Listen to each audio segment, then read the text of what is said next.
onde vem o nosso medo? Hoje nós vamos tratar disso com diversos especialistas no assunto, mas um deles é um convidado muito querido, muito importante, que eu tenho certeza, se você ainda não conhece, não vai mais esquecer, pela capacidade, pelo conhecimento e pela simpatia, que é Luiz Roberto Padilla, que está aqui comigo, professor da Universidade Federal, que tem um largo conhecimento, um currículo que eu precisaria ficar aqui quase que o programa todo para descrever esse currículo, que é fantástico. Seja bem-vindo. Muito bem, muito obrigado pela acolhida. É um prazer estar aqui com vocês.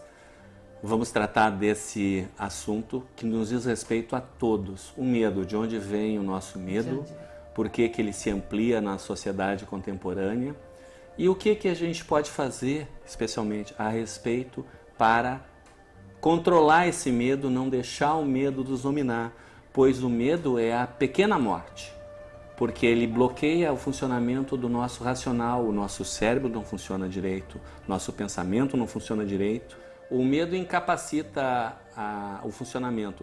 Há uma série de fatores científicos com relação a isso, né? Um deles é o nosso cérebro, como um todo, ele consome 1/3 da nossa energia corporal. Então, a gente precisa ter bastante energia para o processo de pensamento funcionar direito e nós podemos controlar esse equipamento que nós temos, tá? É preciso. Antes, seria interessante contar a verdade sobre o cérebro, que não é um, nós temos 3 cérebros. Tá? Em função da nossa evolução antropológica, nós temos um cérebro primitivo, tá? Que normalmente se costuma chamar cérebro réptil, até associando que ele vem dessa época. Tá? É o cérebro que nos faz, diante de uma situação que provoca medo, tá? Fugir ou lutar. Reação. Fugir ou lutar, é a reação. E quando aciona esse cérebro, é uma questão de funcionamento atávico, isso foi aprendido ao longo de milhões de anos, porque os que não fizeram isso lá no início, nós somos a cadeia, nós somos o topo de uma cadeia evolutiva de milhões. Seguramente. Os mamíferos existem praticamente milhões de anos, há 40 milhões de anos. Os primatas há 7, 8 milhões de anos, tá? Cada vez recua mais. Tá? Então, há uma longa evolução. E só sobreviveram os que funcionavam dessa forma, que não tinha essa característica de quando aciona o cérebro réptil, o resto deixar de lado, não conseguiam fugir dos predadores e dos perigos, tá? E não sobreviveram. Então, nós somos descendentes dos seres que, quando há perigo, quando aciona o cérebro réptil, o resto não funciona muito bem. Tá? Não vai energia. Impacta o restante. Entra em stand-by. Tá? Certo. Entra em stand-by. Então, por isso que o medo é usado desde a Babilônia pelos controladores da sociedade, desde a Babilônia. O pessoal fala tem uns que falam em Illuminati, tem uns que falam em Nova Ordem Mundial. O nome não interessa, né? Como diria Shakespeare, what's in the name, né? That wish call a rose by any other name, os mel recito, traduzindo. O que nós chamamos de rosa cheiraria diferente se mudasse o nome, não. O que interessa é o que faz, e o que eles fazem é controlar a sociedade, e usam muito o medo. Por isso que nós estamos nesse clima atual. Algo que você não falou e que muitos da audiência não sabe, porque a grande mídia esconde isso, as 7 chaves, a grande mídia, há uma censura da imprensa. Nós chegamos no Brasil hoje a média de 200 assassinatos por dia. Você sabe o que é isso? Desde que começou o nosso programa aqui, já mataram uns 2 ou 3 violentamente, tá? Assassinaram, não é acidente, tal, não, é assassinato mesmo. A violência cresceu muito, tá? Para fazer as pessoas serem mais facilmente controladas, porque a pessoa que sente medo é uma pessoa que não funciona bem o restante do seu equipamento, principalmente a parte intelectiva, que é o segundo estágio do cérebro, é chamado de cérebro límbico, tá? Que é o cérebro que se desenvolve a partir dos mamíferos, principalmente, tá? Que é o que cuida das emoções, E por isso que você entra numa loja, você vê algum produto e você se apaixona, porque aquilo te emociona, e você compra, né? Você compra coisas que você não precisa, com dinheiro que às vezes você não tem, porque a emoção lhe domina e o racional E usa o outro cérebro. E não aciona o cérebro, e não funciona o cérebro racional. né? Porque além dele precisar de muita energia, ele bloqueia, há esse escalonamento. E o cérebro límbico se tornou importante também, especialmente nos mamíferos que desenvolveram por conta do instinto maternal, porque os mamíferos têm essa característica, tá?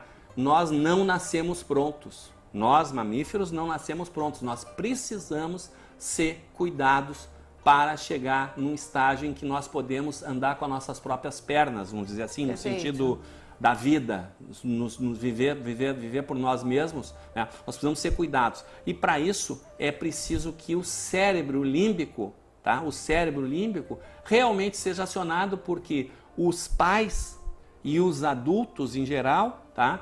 Que os seres humanos, é difícil um ser humano que não gosta de crianças e de filhotes. Por que nós amamos crianças e filhotes? Porque eles acionam o nosso cérebro límbico, claro, e nos conectam com emoções que a gente não percebe e não entende, né?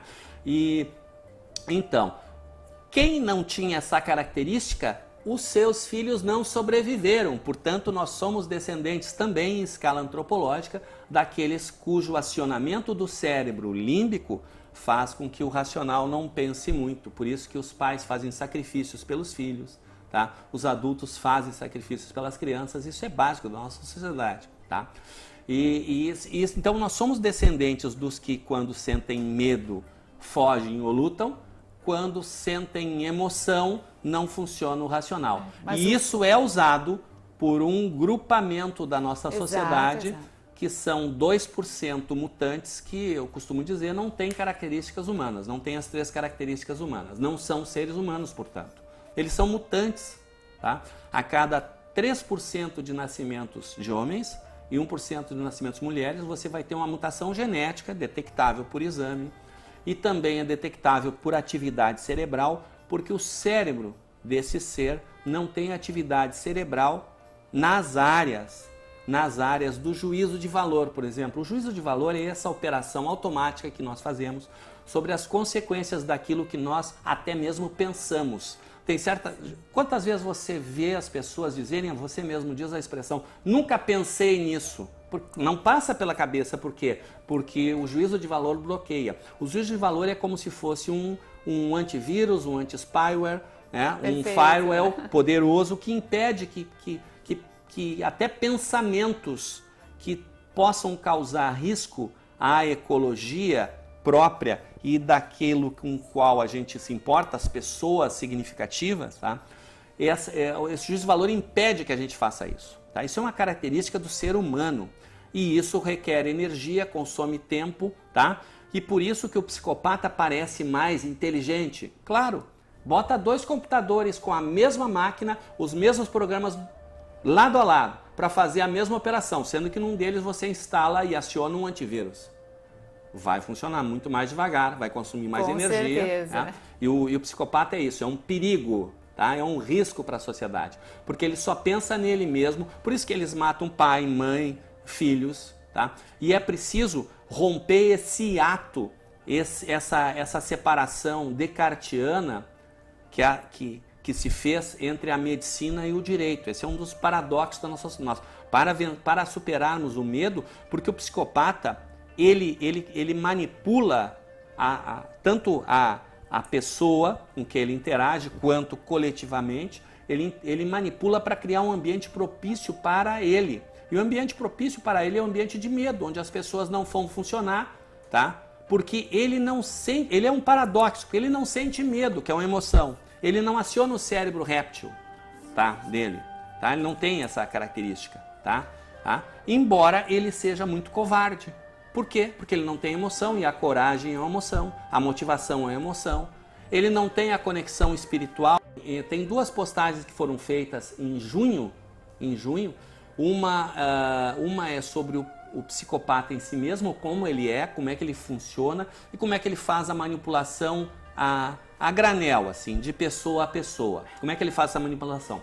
E a outra é o quanto eles são perigosos, porque eles fazem manipulação coletiva. E aí explica como que eles fazem. Porque eles usam sempre as mesmas técnicas e funciona há milênios. Essas mesmas técnicas funcionam há milênios. Por quê? Porque nós, seres humanos, somos desinformados a respeito dessas verdadeiras armadilhas ambulantes que andam em cima de 2 pés. num equipamento que parece humano, parece igual a nós, e eles fingem serem humanos. Eles matam o Celso Daniel e vão chorar no velório. Eles derrubam o avião do Eduardo Campos e decretam um luto oficial, né, fazendo cara de choro na televisão, tá? Porque eles fingem ter emoções para nos manipular. Eles usam muito, existe uma palavrinha, para quem não conhece, é a palavra técnica usada no meio das ciências humanas, que é o rapport. Vem do francês, foi a portuguesa, no francês escreve, né, com letra dupla, e no português se bota um E no final e se fala rapporte. Rapporte.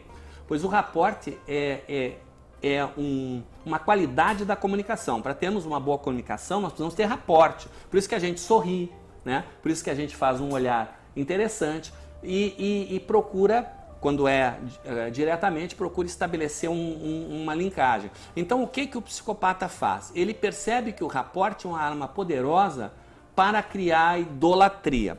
Ele percebe no seu alvo, na pessoa ou nas pessoas que ele quer manipular, quais são as crenças e valores dessa pessoa e fica validando tudo que essa pessoa, né, tudo que essa pessoa diz, faz, quer. Ele jura, a pessoa é colorada, então ele jura que ele é colorado. A pessoa diz que não gosta de futebol, ele diz que realmente futebol não gosta de futebol. E ele varia, ele para um diz uma coisa, para o outro ele diz outra. E aí grande parte das maldades não são feitas pelos psicopatas, porque eles têm medo de serem descobertos e serem flagrados e serem... É pela equipe. Eles montam uma entourage, uma equipe seguidores, no seu entorno de psicopatetas. Por que eu digo psicopatetas? Porque essas pessoas, na verdade, tecnicamente, em ciências humanas, se chamá-los de esquizofrênicos. Por quê? Porque eles estão alucinando. Eles alucinam que aquele psicopata, que é a corporificação do mal, é o mal corporificado. Eles acreditam que aquele psicopata é tudo de bom, tá? Tudo de bom. Que aquele psicopata quer o bem de todos, quer o bem dele e tal, que tudo que ele quer é o bem. Vamos entrar nessa questão do esporte, porque essa questão é muito forte, é um dos objetivos da tua vinda hoje aqui também, né? Porque o esporte ajuda você a vencer o medo, tá? O esporte praticado em alto rendimento ou a prática de arte marcial. Quando se chama alto rendimento, que é o nome técnico, é o esporte que o ganho emocional, que é o objetivo desse esporte, não é propriamente de quem faz, mas de quem assiste, porque é o esporte espetáculo, tá? O esporte espetáculo. E o esporte, quando ele é praticado em alto rendimento, como o atleta precisa se superar, ele aprende a dominar a si mesmo, inclusive o próprio medo. Há várias situações em que ele precisa vencer isso, né? Imagina o próprio futebol, que é muito comum. Imagina o que é o emocional do atleta que vai bater o pênalti ou do goleiro na hora de uma falta, não digo nem do pênalti, mas numa falta muito perigosa na entrada da área ali, que a barreira já está dentro da pequena área. Tá? O que é a emoção e do que vai bater. Enfim, né? Todo esporte tem. E aí tem um determinado setor que é as artes marciais. Eu estou aqui com um mestre de artes marciais. Eu estou aqui com o sexto Dan de Karatê. É uma alegria, inclusive eu propositadamente eu vim com uniforme de árbitro. Mas nós já de árbitro competição, né? Então, para completar o uniforme, só basta colocar aqui a identificação, que é importante identificação em eventos internacionais, como, por exemplo, a Premier League, que ocorreu entre os melhores atletas mundiais. É necessário que saibam que eu sou um árbitro brasileiro para que, na escolha do quadro de arbitragem de um atleta brasileiro, eu fique de fora, né? As artes marciais, elas, mesmo quando você pratica sem ser um atleta, elas lhe proporcionam vencer o medo. Em 1985, o karatê é admitido como esporte pelo sistema olímpico, né? E começa então uma longa jornada de evolução nas regras, porque se tornou paradoxal. O karatê é uma técnica mortal, você pode matar uma pessoa usando golpes, tá? Porque você aprende como fazer, como nocautear de uma forma rápida, eficaz, né?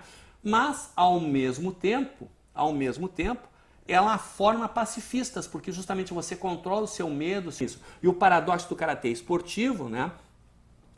Até a gente Depois vai mostrar alguma coisa sobre isso. O paradoxo do karatê esportivo é que você tem uma arte de extrema eficácia, mas você tem que mostrar a técnica sem machucar o adversário. Esse ano, como eu mostrei aqui, eu arbitrei a Premier League, que é o top mundial, o top mundial. E os atletas são muito rápidos, são tão rápidos que nós temos uma persistência óptica, uma sucessão de quadros, a gente não enxerga um fluxo de imagem, são quadros, 24 quadros por segundo, 24 quadros por segundo. Então se algo passa mais rápido que isso, você não vê, não tem como ver, porque você tem um quadro, passou a coisa e você não viu. E aí os atletas de alto nível, eles conseguem determinados golpes. A parte final deles é tão rápida que se você não tiver um metabolismo mais acelerado e não conseguir fazer mais que 24 quadros por segundo, que a gente faz, a gente consegue acelerar o metabolismo e a 30 ou mais quadros por segundo. Senão você não conseguiria. Foi feito testes em vários locais, na USP, comparando com atletas de outras modalidades. O tempo de reação do atleta de karatê, em média, é 20% mais rápido que dos atletas de outras modalidades. Fizeram com atletas de várias modalidades. A Laura é a atleta da seleção gaúcha. Vai entrar aqui Vem atrás, aqui atrás de nós, Laura. Laura, para o pessoal te ver. A Laura vai... Faixa preta. A Laura vai fazer uma demonstração. Primeiro dan, participou de muitas competições. Tem também atuado como árbitra nas competições de primeiro grau. Nós vamos fazer uma demonstração de algumas técnicas de karatê para o pessoal ter uma ideia aqui. Eu apresentei como mestrado em antropologia na Universidade de Salamanca e León, na Espanha, justamente um trabalho que eu desenvolvo demonstrando que a emoção é o vórtice, é o núcleo em torno do qual toda a ação humana acontece. Tudo que é humano atua em torno da emoção. Ela é a interseção de todos os planos de atuação. O plano dos fatos, o plano das crenças e valores, que é permeado de crenças falsas e valores invertidos, a inversão de valores. O plano do direito e o plano do esporte. A interseção de todos eles são as emoções. E é aí que eles usam para nos manipular. Então, no momento que você tem consciência de que essas armadilhas existem e que as emoções são usadas para isso, você tem condições. Existem vários grupos que estudam, e eu quero mostrar para vocês aqui, É o NIET. Nós temos na Universidade Federal do Rio Grande do Sul o NIET, o Núcleo Interdisciplinar de Estudos Transdisciplinares sobre Espiritualidade, desde o ano 2000, que é um espaço destinado à investigação da ciência. E é uma coisa muito interessante, o Francis Bacon disse essa frase, que a pouca ciência afasta de Deus e muita ciência nos aproxima dele. E é muito interessante que dos temas mais complexos que existe, que é a física quântica, que estuda a natureza íntima do universo, justamente todo cientista que começa a se aprofundar na física quântica, ele começa a se tornar um místico. Não é religioso, mas um místico, porque ele começa a entender tudo isso, essa interação. Um dos experimentos que eles estão tentando desenvolver lá no CERN é justamente demonstrar que existe uma energia única no universo e que tudo deriva, todas as energias e todas as partículas derivam de alguma plasmicidade dessa energia única do universo, que seria a essência divina de todas as coisas, que todas as religiões, nessa tradição judaico-cristã,